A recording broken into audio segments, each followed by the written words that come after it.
David Cameron called it a step change in the way we protect the UK's security interests. Critics branded it high on ideals but thin on detail, and they said it was all about money.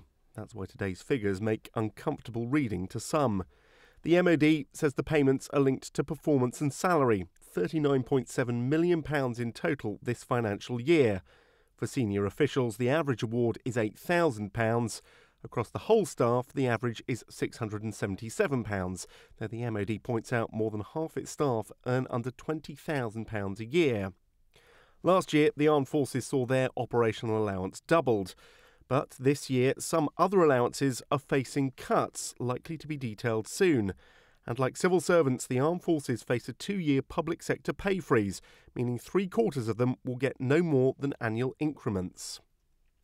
What will start to change this year is the structure of the armed forces.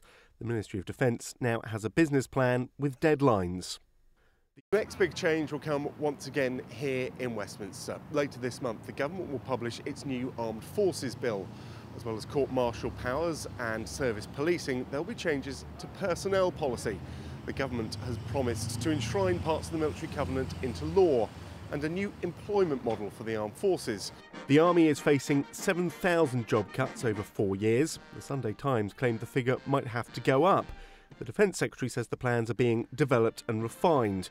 Work to decide which jobs go begins in April. At the same time, work will begin to cut 20,000 civilian defence posts, both here at the Ministry of Defence in Whitehall, but also at sites right around the UK. This year, the Army is the service facing the fewest immediate changes from the Defence Review because of its heavy commitments in Afghanistan. But restructuring will start in April, eventually cutting 40% of Challenger tanks and around 1/3 of heavy artillery armoured vehicles, and bringing home half of personnel currently based in Germany by 2015. A timetable called difficult by the Chief of the Defence Staff. Those based in Germany and their families are waiting for answers on when they'll move. For some in the armed forces, there were no answers about their future in the Defence Review of 2010. Reservists were given a separate review, which will report later this year on their future role and structure. If 2010 was the year of the great shake-up for Britain's armed forces, then in 2011 we may just begin to see where some of the dust will settle.